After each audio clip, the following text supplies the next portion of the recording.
بالله من شرور أنفسنا ومن سيئات أعمالنا من يهده الله فلا مضل له ومن يضلله فلا هادي له ونشهد أن لا إله إلا الله وحده لا شريك له ونشهد أن سيدنا ونبينا ومولانا محمدا عبده ورسوله صلى الله تعالى عليه وعلى آله وأصحابه وبارك وسلم تسليما كثيرا أما بعد فأعوذ بالله من الشيطان الرجيم بسم الله الرحمن الرحيم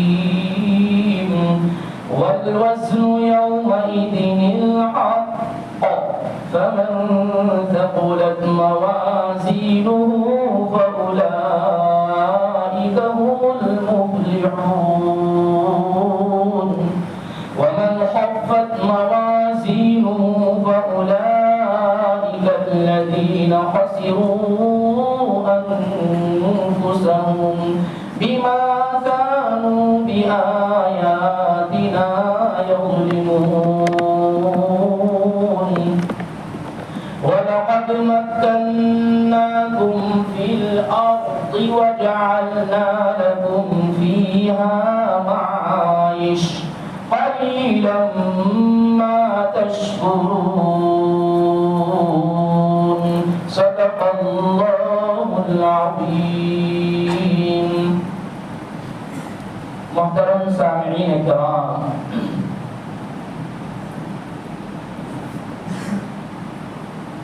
اللہ جل جلالہ من والہ ان آیات میں میزان کا ذکر فرما رہے ہیں کہ روز قیامت میزان قائم کیا جائے گا اور دنیاوی زندگی میں کیے ہوئے اعمال کو تولا جائے گا.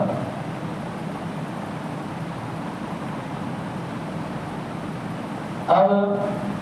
اعمال کا وزن کس اعتبار سے کیا جائے گا، کس حیثیت سے کیا جائے گا؟ جو ترازو قائم کی جائے گی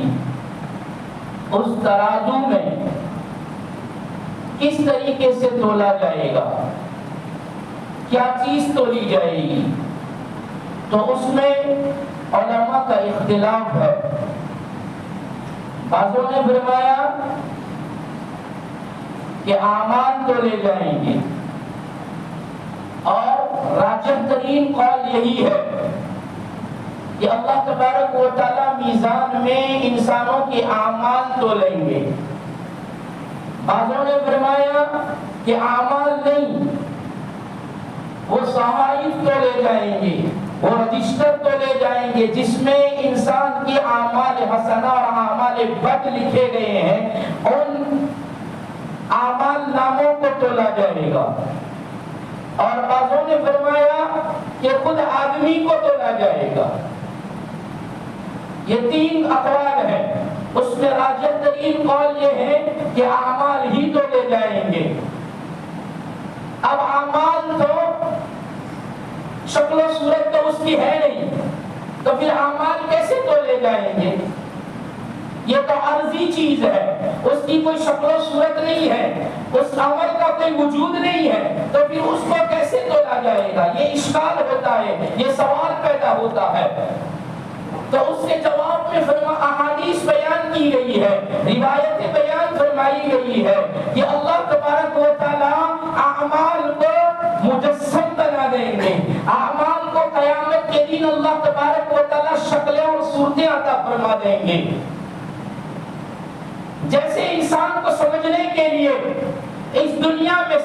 سائنسی ترقیات، ٹیکنالوجی کی ترقیات میں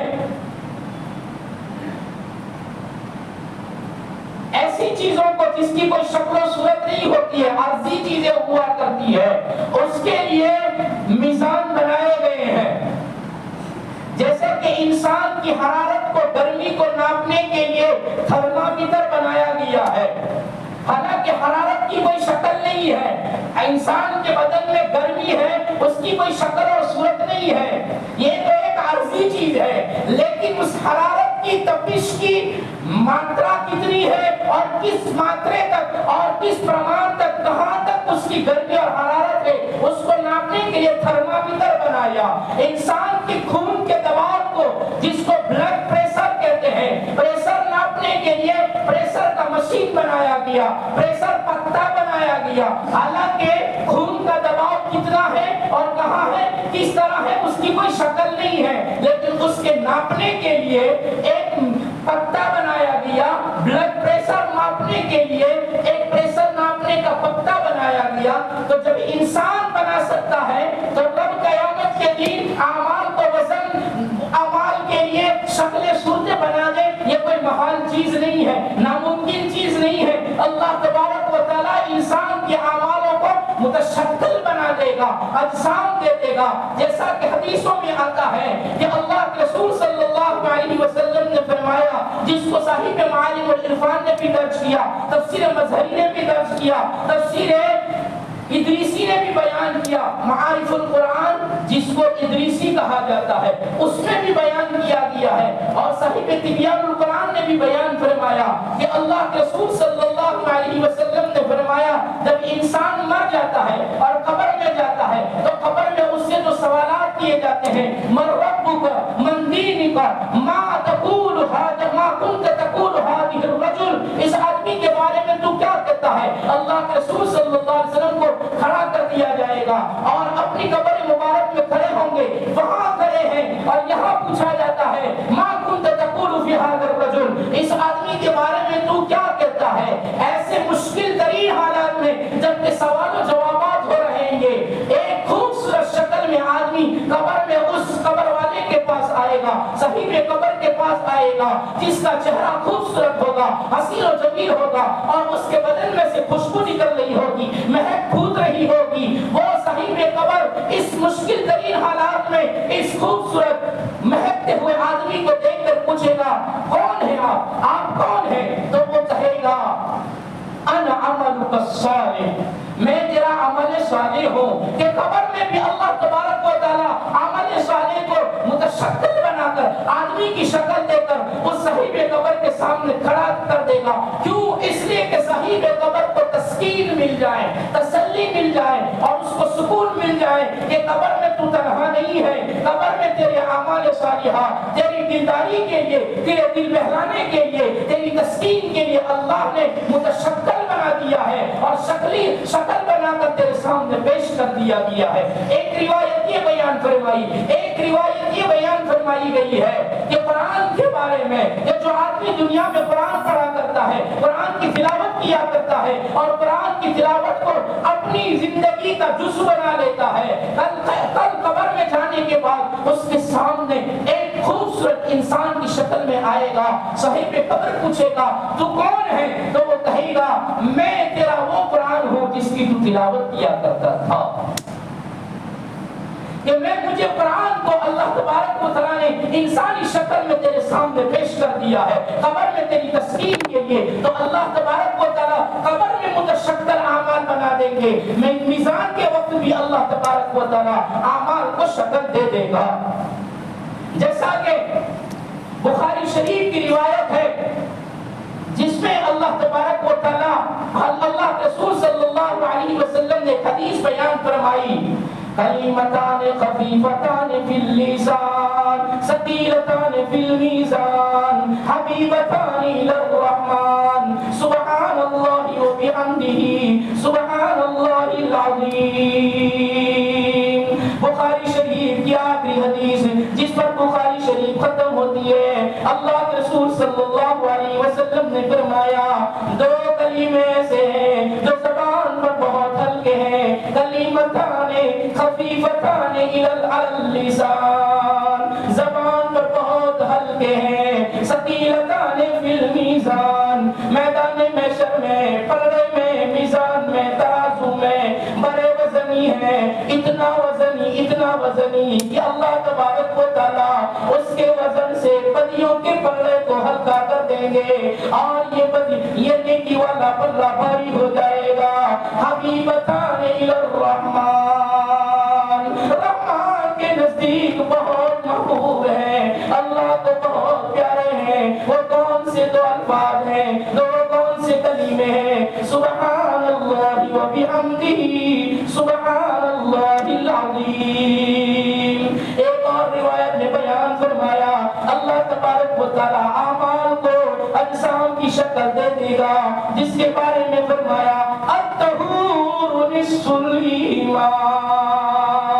الحمدللہ تملأ المیزان۔ پاکی، صفائی، ستھرائی آدھا ایمان ہے، نصف ایمان ہے، اور الحمدللہ کا کہنا میزان کو بھر دیتا ہے، نیکیوں کے پلڑے کو وزنی کر دیتا ہے۔ الحمدللہ تملأ المیزان۔ یہ چند روایتیں فرمائی کہ اللہ تبارک و تعالی اعمال کو اجسام دے دیں گے، متشکل بنا دیں گے، شکل صورت دے دیں گے اور اس کے میزان میں رکھ دیے جائیں گے، یہ نیکیوں والا پلڑا جھکا دیں گے۔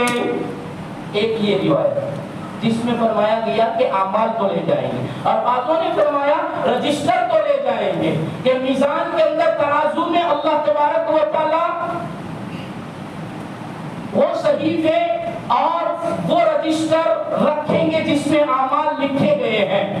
جس کے بارے میں حضرت عبداللہ ابن عمر رضی اللہ عنہما کی روایت، جس کو ترمذی شریف میں بھی بیان کیا گیا، ابن ماجہ میں بھی بیان کیا گیا ہے، اور بیہقی نے بھی اس کو بیان کیا ہے کہ حضرت عبداللہ ابن عمر رضی اللہ عنہما راوی ہیں، اللہ کے رسول صلی اللہ علیہ وسلم نے فرمایا کل قیامت کے دن میری امت میں سے ایک آدمی کو اللہ تبارک و تعالی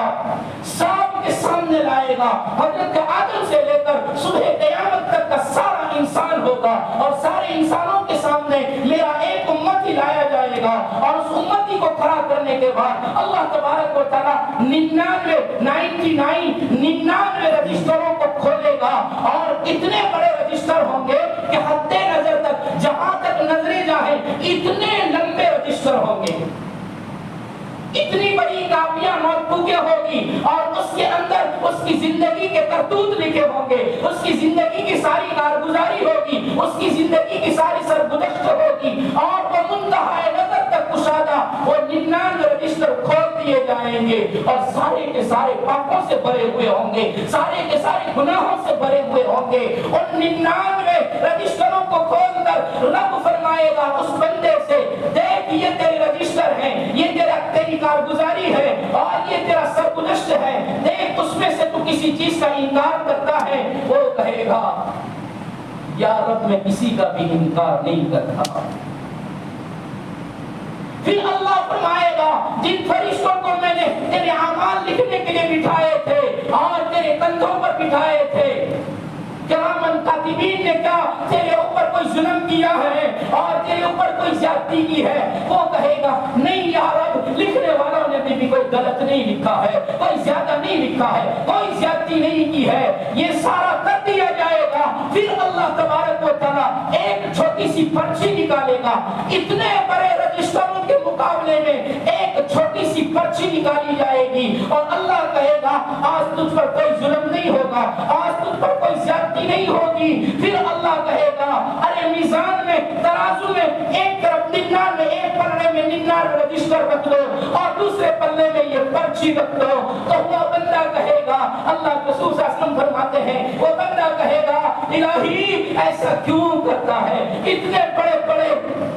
حد نظر تک کے وسیع رجسٹروں کے سامنے ایک چھوٹی سی پرچی کی کیا قیمت ہے؟ ایک چھوٹی سی پرچی کیا کر سکتی ہے؟ الہی یہ کیوں کرتے ہیں؟ یہ تو توہین ہے، کیوں ایسا کیا جاتا ہے؟ اتنی چھوٹی سی پرچی کیا کام دے گی؟ اللہ فرمائے گا تجھ پر کوئی ظلم نہیں ہوگا، تجھ پر کوئی زیادتی نہیں ہوگی، اور میرے فرشتوں توڑو اور نظام میں رکھ دو،